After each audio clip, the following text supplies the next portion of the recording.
안녕하세요. 저는 2026년도 경기도 유치원 임용고시에 합격한 합격생입니다. 합격생이라고 소개하니까 굉장히 어색한데요. 제가 정말 오래 공부한 장수생이어서 저의 수기가 과연 도움이 될까 하고 합격 수기를 작성하고 발표하는 데 있어서 많이 고민하였는데요. 그럼에도 혹시나 저처럼 오래 공부하신 장수생 선생님들께서 계실 수도 있어서 용기와 희망을 전해드리고 싶어서 부족하지만 수기를 작성하고 발표하게 되었습니다. 저는 육아맘이고 집에서만 공부하였습니다. 집에서만 공부한 이유는 공부하는 중간중간 집안일도 조금씩 하면서 공부해야 했기 때문에 집이 가장 편했습니다. 육아와 집안일을 하는 시간을 제외하고는 항상 책상에 앉으려고 노력했습니다. 오픈은 거의 갖지 않았어요. 주말에는 가족들과 시간을 보내기도 했지만 주말에도 1시간에서 2시간은 꼭 책을 보려고 노력했습니다. 육아맘이다 보니까 갑자기 예상하지 못한 일이 생기기도 했어요. 가족 일정이라든지 그런 일들이 생기기도 했는데요. 초수와 재수 때는 그런 거에 스트레스를 받았었는데, 나중에 든 생각은 제가 통제할 수 없는 일들 때문에 합격을 못하는 것은 아니다라고 생각했습니다. 그래서 스트레스를 받지 않으려고 했어요. 다른 날 더 공부하면 된다고 생각하면서요. 그러니까 공부하는데 마음이 훨씬 편안해졌습니다. 그리고 저는 집중력이 정말 낮은 편입니다. 그래서 저는 민쌤 강의가 가장 좋았어요. 민쌤 강의는 대부분 50분에서 1시간 정도로 한 강의당 1시간을 넘은 적은 거의 없었기 때문에 집중력이 약한 저에게는 정말 좋았습니다. 또 민쌤께서 사담이 없는 편이시기 때문에 강의 시간도 너무 길지 않고 적절했던 것 같아요. 또 저는 공부할 때 아주 체계적으로 계획을 세워서 하는 편은 아니어서 장수생임에도 불구하고 늘 강의를 들었습니다. 저는 제 성향상 스스로 공부해 나가는 것은 어렵다고 생각해서 강의를 들으면서 커리큘럼대로 따라갈 수 있어서 편했던 것 같습니다. 초수 때는 논술도 포함하여 들었지만 그 이후에는 논술을 제외한 연팩을 수강하거나 하반기 패키지를 들었어요.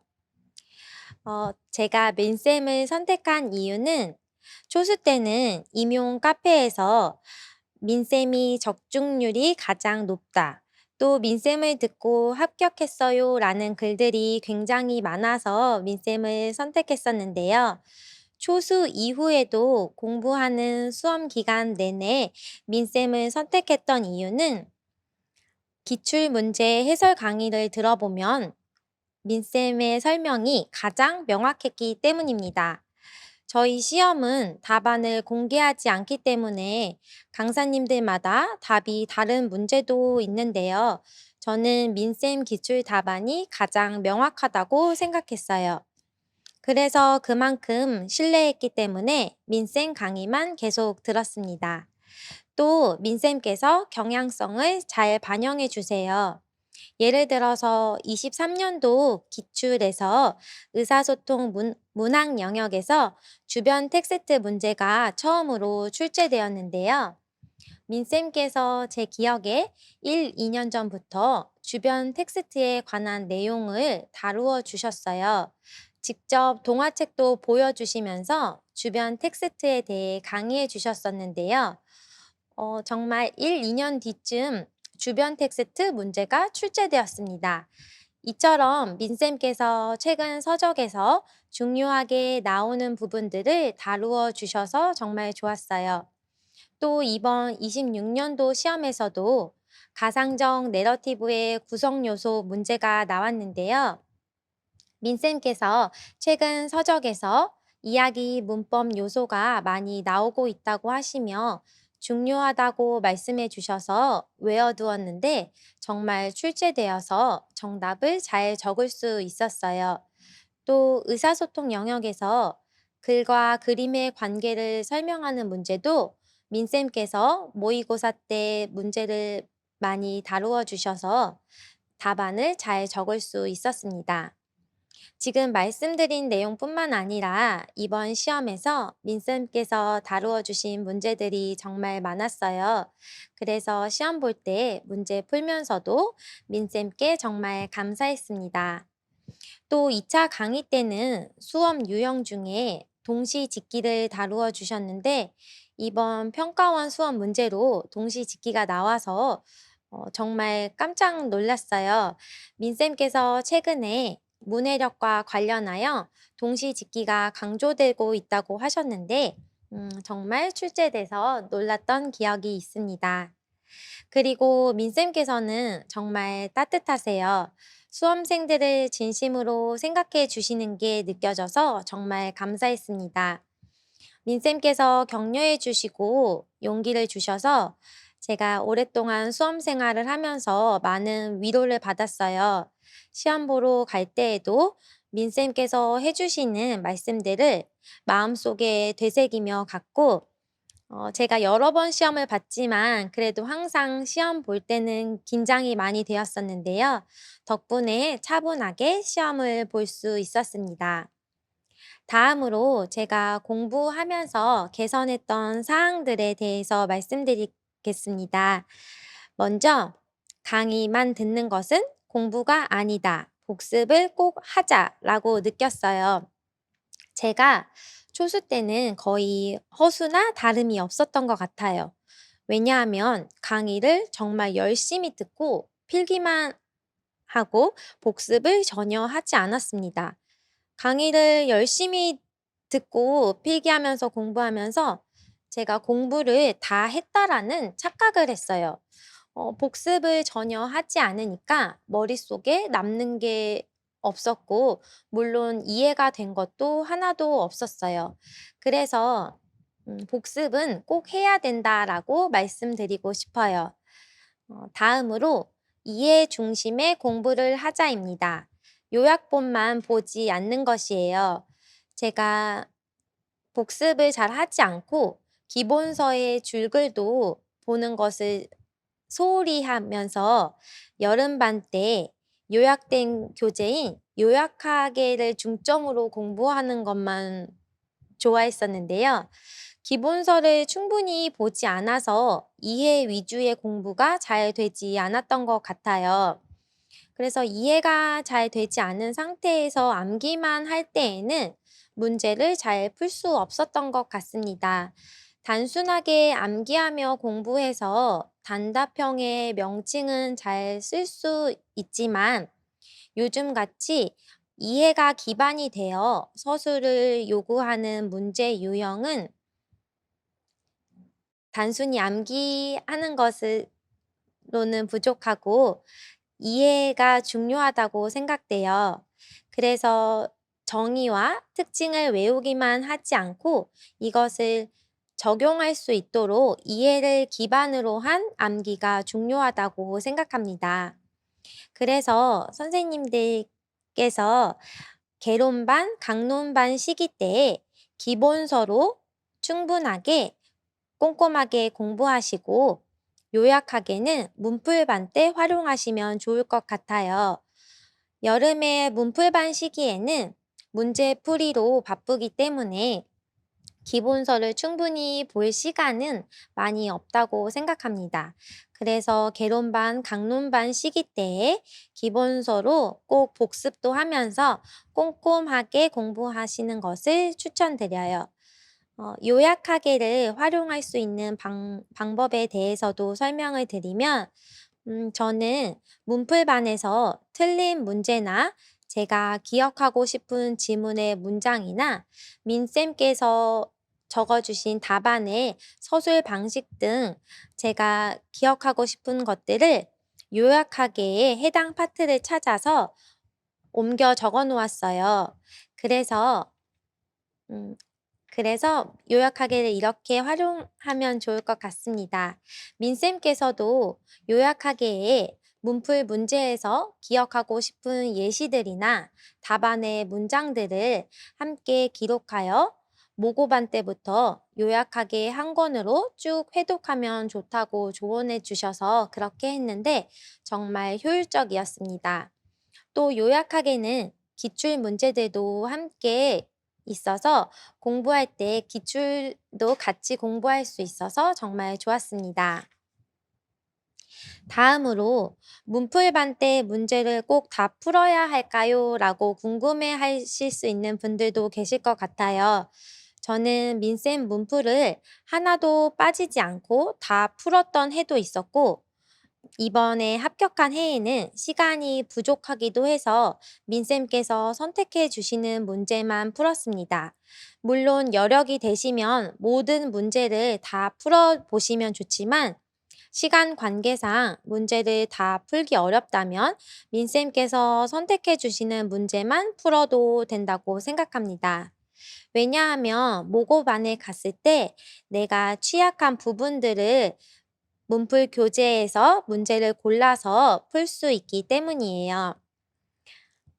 저는 문제를 다 풀었던 해에는 모든 문제를 다 풀어야 한다라는 강박 때문에 다 풀기는 했지만 정말 풀기만 하고 틀린 문제도 답만 확인하고 다시 제 것으로 만들지는 못했어요.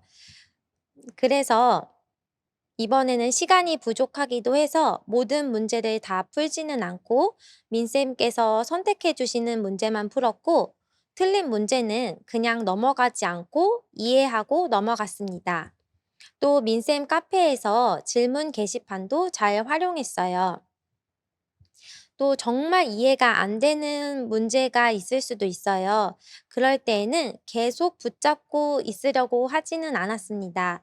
왜냐하면 시간이 지나면 모고반쯤 갔을 때에 이해가 되는 순간이 오기도 하더라고요. 그래서 너무 한 문제에만 꽂혀서 시간을 쓰지 않아도 된다라고 말씀드리고 싶어요. 다음으로 제가 했던 스터디 중에서 몇 가지 말씀드리려고 해요. 제가 도움되었던 스터디는 구술 스터디인데요. 왜냐하면 저는 백지 쓰기가 맞지 않았고 쓰면서 외우는 것도 팔이 아파서 하지 않았습니다. 저는 말로 하면서 외우는 게 가장 좋았는데요. 구술 스터디는 한 사람당 15분 정도로 짧게 진행했어요. 왜냐하면 저는 스터디를 너무 오래 하면 집중력도 약해지고 지치더라고요. 그래서 짧게 진행했었고, 단답형으로 대답할 수 있는 것이 아니라 서술형으로 답할 수 있도록 문제를 주고받았어요. 예를 들어, 자롱거의 읽기 발달 단계의 4수준과 5수준에 대해 설명해 주세요 라고 문제를 내고, 스터디 선생님의 답변을 듣고 키워드가 잘 들어갔는지 점검해 주었습니다. 그리고 이런 키워드를 넣어주면 좋을 것 같다라고 서로 얘기해 주었어요. 저는 구술 스터디 할 때뿐만 아니라 혼자서 공부할 때에도 말로 하면서 암기를 했어요.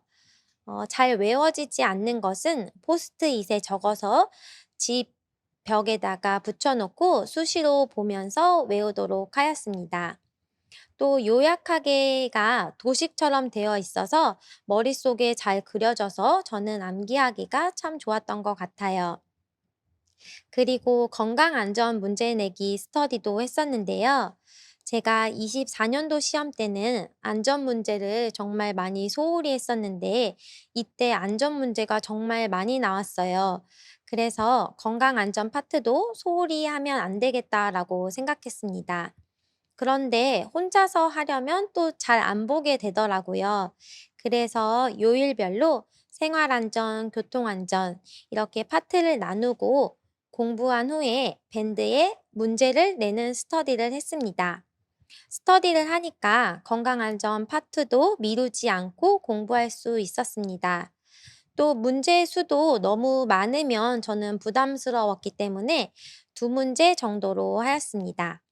스터디는 부담되지 않는 선에서 하는 것이 가장 좋다고 생각했습니다. 다음으로 공부 계획 및 시간 인증 스터디도 했었는데요. 아침에 스터디 플래너에 공부 계획을 올리고 공부 후에는 열품타로 공부 시간 측정한 것을 인증하는 스터디였는데요. 이 스터디는 단순히 인증하는 것뿐만 아니라 정서적인 지지도 함께 되는 스터디여서 좋았습니다. 수험 생활 하다 보면 정말 외롭고 힘들기도 한데 선생님들이랑 공부 후에 인증하면서 오늘 하루도 고생하셨다고 서로 응원하는 따뜻한 말을 나누면서 많은 힘을 얻었어요. 공부하면서 혼자가 아니라는 생각에 든든했던 것 같아요. 그리고 열심히 공부하시는 선생님들을 보며 동기부여도 되어서 좋았습니다. 저는 육아맘이다 보니까 짜투리 시간을 잘 활용했는데요. 예를 들어서 병원에 가야 할 일이 있을 때는 그 대기하는 시간도 아까워서 핸드폰으로 고시문이나 칠대 안전을 보면서 마음속으로 말을 하면서 외웠습니다. 그리고 저의 마음가짐과 슬럼프 극복 방안에 대해서 말씀드리면 저는 큰 점수 차이로도 불합격하기도 하고 소수점이나 1점 차이로도 여러 번 불합격한 적도 있었고 최종 불합격을 한 적도 있었는데요. 오랜 수험 생활로 마음이 많이 지쳐 있기도 했지만 제 오랜 꿈이었기 때문에 그 꿈을 꼭 이루고 싶었어요. 그래서 꿈을 이루어야겠다는 마음 하나로 불합격했을 때도 정말 훌훌 털고 일어나려고 했습니다. 공부하느라고 지쳐 있었기 때문에 불합격했을 때는 한두 달 동안은 잠도 푹 자고 먹고 싶은 것도 먹으면서 몸과 마음을 회복했어요. 저는 집에서 잠자고 쉬고 맛있는 것을 먹는 것만으로도 스트레스가 해소되는 편이었는데요. 사람들을 많이 만나고 여행을 다니는 것도 좋은 방법인 것 같아요. 그리고 불합격한 이후에는 새로운 마음으로 공부를 시작하고 싶어서 괜히 형광펜도 사고 스터디 플래너도 사면서 기분을 전환했습니다.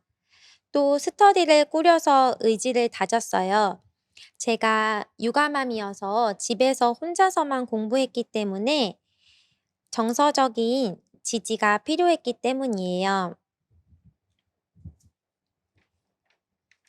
그리고 제가 들은 이야기 중에 사람마다 꽃이 피는 시기가 다르고 정말 합격하는 때가 있다고 하더라고요. 저는 불합격할 때마다 나에게 더 좋은 때가 있겠구나. 그래서 나는 가장 좋은 때 합격할 수 있을 거야 라고 생각하며 버텼습니다. 또 제게 와닿은 말 중에 인디언 기우제는 비가 올 때까지 계속 제사를 지내 결국 성공한다라는 말인데요. 정말 포기하지 않으면 최종 합격이라는 열매를 맺을 수 있는 것 같아요. 이제 2027년은 선생님들께서 최종 합격이라는 열매를 맺으실 차례입니다. 제가 진심으로 응원하겠습니다. 감사합니다.